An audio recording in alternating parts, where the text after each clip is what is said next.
Well, it's been a few years since we have talked about the stock tank pond in a video other than just casually, so I thought let's revisit it. Hey everyone, I'm Erin the Impatient Gardener. I live and garden here in southeastern Wisconsin, zone 6A, technically speaking. And this is my stock tank pond. This lives in the middle of my raised bed vegetable garden. I've been using this for about 6 years. It was the first time I had ever tried water plants, and I'm gonna say 6 years later, I don't really know that much more about growing water plants, to be perfectly honest. And I'm totally okay with that. Like, I know enough to make my little stock tank pond work. And then I find out the rest by talking to people, which is actually really fun. So yesterday I went up and made my annual trip up to a pond place up, which is about an hour north of me. It's called Steiny's. It's in Two Rivers, or as we call it in Wisconsin, Trivers. And I picked up some pond plants. Let's just get a couple of things out of the way. I have been unsuccessful at overwintering any of my pond plants ever because this is a pond that gets emptied every year. I like that. There are options I could do to keep this pond in use for winter, and I just don't want to do that. I actually like being able to clean it out really well in fall, tip it over, use it as a table as I'm working in this garden in winter and spring, and refill it and start over the next year. I would like to be able to overwinter a few of my plants, and actually when I was up there I got some more tips on overwintering my lotus, which I've been basically unsuccessful with every time. I have filled this up just with water straight out of the hose 2 days ago, and I have not stuck a thermometer in it, but it's much warmer than it was when it came out of the hose, that's for sure.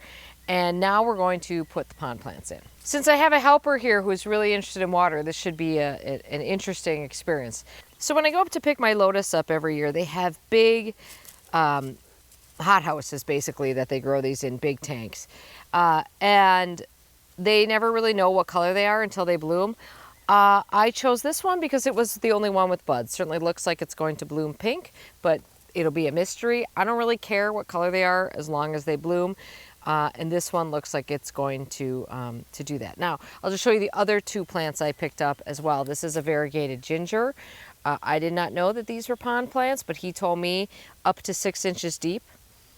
We've got pennywort right there, and then this is a hardy 4-leaf water clover. I think I've grown the tropical one before. This one's hardy. They didn't have the other one, so this is what we're going with. Now, this is mostly what I know about water plants. You have to know how deep they want to be because some are sort of things that live on the edges and some live deep. So the main thing you need to know, as far as I'm aware, is how deep they should be sitting in the water. I don't have the water filled all the way to the top yet because displacement happens when you put stuff in it. So, but I like to keep it right underneath this lip, or sometimes even higher, but basically I go right underneath this lip. And I have a few things I use to help stage plants at the proper height, and basically pots with holes in them. I have tried this with ones without holes. Do not do that. That does not work. On this as well. Now, usually what I do is I also take a piece of rock to help hold it down as I'm working, because it can be a little hard to keep the pot down while you're putting the plant in. I like to put the lotus, by the way, I've grown hardy and tropical water lilies in here before, but I really love lotus because I think that even when they're not in flower, the leaves are really beautiful. So I think this is a sleeves up situation though. I like to put him usually sort of not quite at the back, but close. What I'm going to do is just sort of temporarily hold this down until I can get, this actually works better with 2 people, to be honest. So that rock will hold it down temporarily while I move this guy over.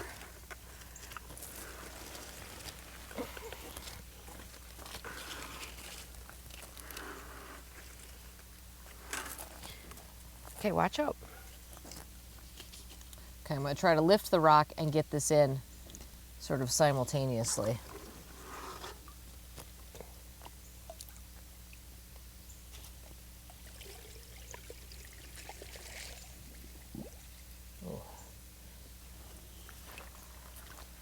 Now you might know that I dye my water. I love black pond water. And we'll get to that stage, but I wait until I have everything in because I like to be able to see where I'm staging things. Now we've got couple of things that I'm going to try to perch on. I only have like one other pot to put things on. And I have technically three things that should be going on it. So that's a challenge. But let's see what we can do. And I think I'd like the ginger over here.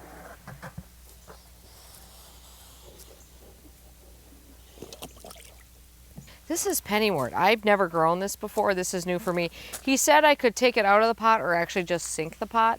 He said either would work fine. Oh, it is trying to float away on me though, I'll tell you that. So I'm going to depot this and rinse it off, and we'll let this guy float. Okay, I've rinsed most of the soil off of this, not all. There's always some soil that ends up in here. And I'm just going to kind of stick it for the moment, just kind of sitting in the lotus there, but it'll float away when we get going here. I should note that when I looked that up, it did say that it can be invasive, and in fact a lot of water plants are invasive. So one of the reasons I don't ever have water lettuce in this thing is because you actually cannot legally buy it in Wisconsin. It is listed invasive. And to be clear, I just want to say that when I'm done with these plants, in no case do I ever allow any of them to I don't ever try to plant them in the creek or move them to somewhere that could get to water in some way, because a lot of these plants can be invasive in certain situations. Obviously, they are not invasive if they are in my stock tank pond. So while I'm filling this up with more water, I'll talk about two things. First is barley straw extract. So barley is supposed to be really good for helping keeping pond water clear. So I do use this, and I put some of this in. This is the extract, and it says faster acting than pellets and bales. I use this in both this stock tank pond and my little water bowl that I have over there in both cases. I also use, for fertilizer, I use this. I'll put links to this stuff down below for you too. Plant tabs plus with humates. Apparently the humates are important for the lotus. And I do fertilize, I think it's supposed to be like every 3 weeks or something like that. And I don't know when these were last fertilized. So, and because it's a pretty big lotus, I'm gonna stick probably 4 or 5 right in there. And you just kind of jam them into the soil. And I actually think this guy does need some fertilization because the leaves are a little off color. And then as long as I have these out, I stick one in my smaller plants too. Obviously I don't need to do that with the water, the 4-leaf clover, but. So I will actually, since I'm doing this for the first time, there's a lot of debris on the water here. So I will let this overflow to get all the stuff that's floating on the top off. I knew I'd have a rock around somewhere. I'll just stick him. It's a little bit too big, but it'll work for the time being to hold this guy in place there. Now I know the next question you have is, what about mosquitoes? Absolutely a good question to ask anytime you're dealing with still water. I have used solar fountains in here before.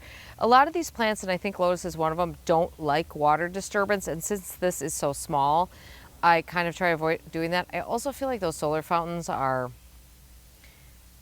they're not the greatest things. They're great for what they are at the price they're at, but they aren't the best things.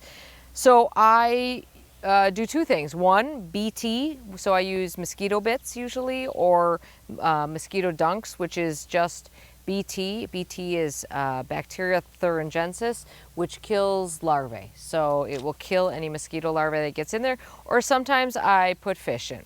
So 2 fluid ounces per 1,000 gallons. This is 150 gallons. So I'm going to measure that as that. So the last step is to add in the pond dye. This is what I use. It's in a bag because it will dye your hands and it's a big mess. So you're supposed to use 1 to 2 quarts per surface acre. This is a quart, I assume. So this will go an acre. So literally it's in fact, in order to avoid it getting too black, I have to be very careful to add like 1 drop. Too much. Okay, actually that might be about the right amount. So I'll just mix that in and you will see that. Because I don't like it to look like murky. I just like it to look dark. The pond dye is fully non-toxic to fish and birds and Newfoundlands. But I would prefer that he not drink it. So that's the stock tank pond. Like I said, you guys, I'm not an expert at this. I'm far from an expert. I really don't know what I'm doing, but when I go to places like the pond place where I bought these plants, I just ask a lot of questions and learn as much as I can from those people. And because I'm working in a very small area here, I can't screw it up too much, you know? Not a lot bad can go wrong that I can't fix in this 150-gallon stock tank.